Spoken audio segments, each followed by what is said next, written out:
Top afternoon and welcome. Welcome indeed, yes, to another edition of the Mark Mosey Show podcast, as we're always broadcasting from the Anidjar and Levine Accident Attorney Studios. Take back control of your life.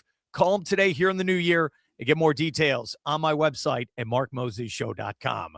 Let's go out to Colorado and talk to this guy who talks Broncos football 24/7 as I'm running out of gas. Hang on. He is Ryan Kauffman. He does a great job of this show. Ryan, how you doing today? Good, Mark. Good to see you, buddy. I like the tie. I like this. Yeah, it's game day. Oh, so I got broadcast. So I wish I could say it's because I'm on your show, but I had other reasons to dress up today. It is. Let's get into this NFL playoffs where the Broncos, the number one team you cover, they're the 1 seed. Mm-hmm. They are hosting Josh Allen and the Buffalo Bills. Let's start there. How excited is Bronco Nation for this football game this weekend? Well, first of all, it's Broncos country, because Broncos country, let's ride. Never forget.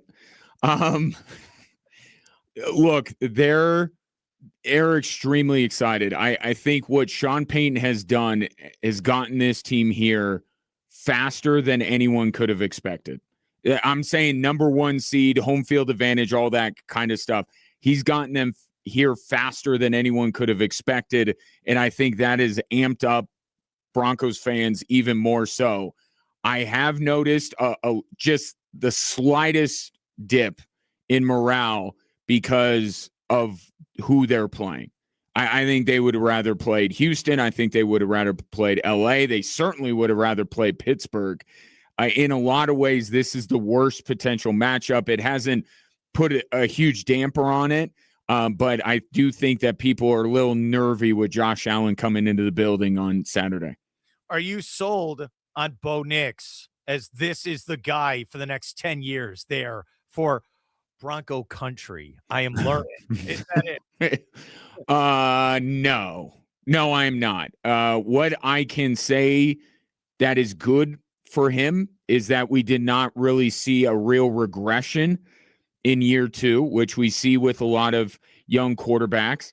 I think he works with Sean Payton well. When you ask 10 years, that requires him to get paid like a Trevor Lawrence or one of these other guys, or even a Brock Purdy.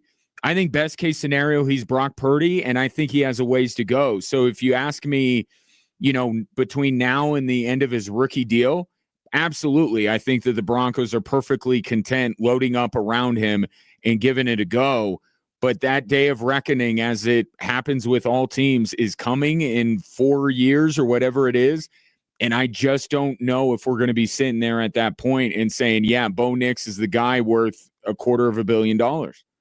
My East Coast bias feels like the country is going for Buffalo in this football game. It's the better storyline. Mm-hmm. Josh Allen can get to the Super Bowl. That's what, you're there in Colorado, I'm east of the Mississippi. That's what it feels like to me. What about your gut when you look at this football game? Well, I will second your emotion there when it comes to Buffalo. And I think that's what adds to Broncos fans' nervousness about this game, is that there is a team of destiny type feel with the Buffalo Bills that I think that they're worried about. Look, beyond that, let's talk X's and O's in football. The 3 things that Buffalo does the best gives Denver problems. One is Josh Allen. Well, he gives every team problems. 2 is the run game, which Josh Allen is a part of, but led by James Cook. Denver is, as good as their defense is, and they do so much well, their run defense is a little leaky. So that causes some concern. And then Buffalo's pass defense, the way that they sit back in zone, they don't turn their back to Bo Nix. We've seen teams down the stretch, starting with Jacksonville. Sean Payton was really worried about going up against Jacksonville's defense. You saw the result there. Kansas City replicated it. Chargers replicated it. Buffalo plays this way, that zone, looking right at Bo Nix and saying, pick us apart, big guy. And I don't know if Bo Nix can do that at this stage in his career. So the 3 things that Buffalo does the best, gives the Broncos problems, and that's why I think it was fair that Buffalo was in Vegas a favorite when the line opened, and I think it's why I'm going to go with Buffalo on Sunday. Is this a failure as the 1 seed if you lose this football game? No, because it's Buffalo. For all the reasons I just mentioned. There was a palpable feel this week leading up to the wild card round that anybody else then the Broncos must win, or else all this season is for naught. With Buffalo, because of their track record, because of who quarterbacks them, because of all this stuff we've talked about, I think a lot of Broncos fans, as disappointed as they will be, will take all the good from the regular season and will say, we ran into a Buffalo team that it was their time. And look, and that has to be Buffalo finishing the job, right? Getting to Santa Clara and winning it.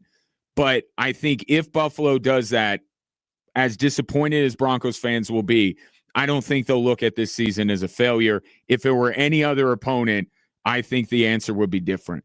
We're with Ryan Kauffman. That's one game. The other game, I'm just going to say it. I think New England's going to win. And here's why, and I want your thoughts. Mm-hmm. Look at that game in Pittsburgh. It's 10-7 in the fourth quarter. If Pittsburgh could do anything, they'd win that football game. And CJ Stroud keeps fumbling, and he's throwing I feel like New England getting the kinks out against the Chargers, I think that was good for their Drake May, their quarterback. I like New England to win this game. What do you think of this matchup? I do, and I understand that the Houston offensive line has improved from where it was at the beginning of the season. But, man, that Patriot pass rush just repeatedly got to Justin Herbert over and over and over again. Even if they don't do that, there's some version of that gives C.J. Stroud a lot of problems, like you said, with his issues the other night against Pittsburgh. So I think New England will be able to get to him enough to cause some problems. And I think, look, we try to minimize it. Sometimes we use it to make our point. Playing in Foxborough matters. It matters. There's a mystique around that place. It may not be terrible weather, but it's not going to be pleasant for Houston going in there. I think that is a huge advantage for New England, and I agree with you. I think that New England does win this game and go to the AFC Championship. So, are we agreeing that it's going to be Buffalo versus New England, AFC East Part 3 for the AFC title? I think we are. I will say this just because this will be seen around my neighborhood, and I want to be able to roam the streets freely. There is a path for Denver to win against Buffalo. I would say I am more confident in Denver than I am Houston if we're picking against those two teams. If the Denver Broncos run the football and stay committed to it, even utilizing Bo Nix's legs, I think that's their path with everything else, the pass rush, home field, all that kind of stuff. Denver Broncos can absolutely win this game. But if you ask me, because of the reasons I stated earlier, I got to lean Buffalo here. RJ Harvey was fantastic at UCF. He won a lot of games for Gus Malzahn by himself when he played in the bounce house. So I hope he helps this team. And I've been very impressed. And the biggest thing, and you'll know this covering him, dude's tough to bring down. Oh, yeah. And that is so vitally important in the Broncos run scheme and just running the football in general. It's important to be a tough guy to bring down. That's what Sean Payton loved about this guy. And he's shown it now that he's stepped up in terms of his role with J.K. Dobbins hurt. Let's end with this. I know you're a busy man, so thank you for coming on. I have deemed the NFC the Bears versus the NFC West Invitational. That's what it's turned into. I'm a homer. You know my thoughts. I don't look. Everyone's coming up to me.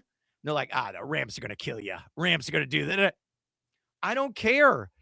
We're a buzzsaw. The Packers learned this the hard way, right?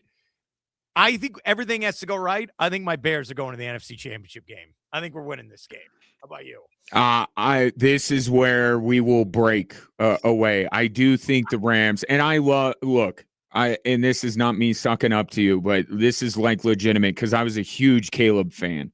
I watched him play here against the CU Buffaloes, and I hadn't seen a guy play the quarterback position in college the way that Caleb Williams did. He is phenomenal. Ben Johnson, to me, is the coach of the year. But I think LA, with their ability to disrupt what Chicago wants to do offensively, and with a quarterback in Matthew Stafford that will be able to take care of the football, I will go Rams, but it would not surprise me because, I mean, look at the way that Packers game ended up. I mean, there's something cosmic around your football team. I don't know what it is yet. Maybe I'll get a better sense of it after the Rams game. That secondary is going to be key for the Bears. If they can't stop Adams or Puka, they're in trouble. And you're going to look, I joke over-under might be 80 points in this game. Where no one, I mean, if Bryce Young can put up 31 points on that defense, what can Caleb Williams do if they can come, just like your Broncos, if the Bears can come out and run the ball like they did on Black Friday at Philadelphia, then you're in trouble. The other game, I think look, I want the Niners to win, but I just think Seattle's going to be ready. What about you? I'm going to go San Francisco. They're giving me Buffalo Bills vibes. Like, I'm looking at them and I know they're not better than they have been in the past. I know this isn't the best 49er team, but it's Darnold. There's familiarity there, being division rivals.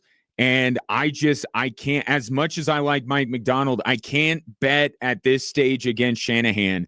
I think that the 49ers feel like maybe one of those teams of destiny. I know they're incredibly banged up and they just lost Kittle, but something about them, I'm going to roll with them against the Seattle Seahawks. I'm sick of hearing this with San Francisco. It's every year with them. Every year. Yeah. It's like Tom Thibodeau is coaching the team, like basketball. Every just year. wearing him out.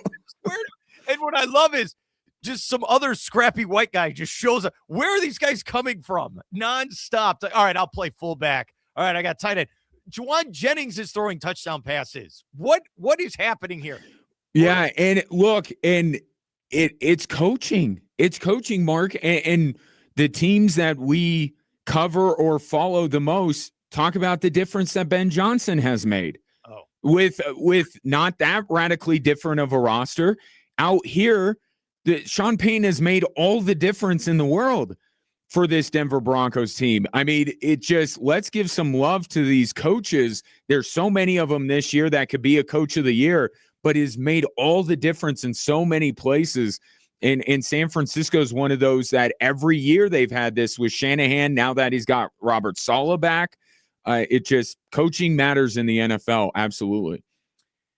His name is Ryan Kauffman. He does a great job with his show. How can we follow you, Mr. Ginger? I know that's what is it exactly? Yeah. So at Gingerly Tweets on Twitter and at Ginge Watch, like binge watch, on Instagram. I wish I could take credit. I can take credit for the Twitter handle, not the Instagram. That I got outside help on that.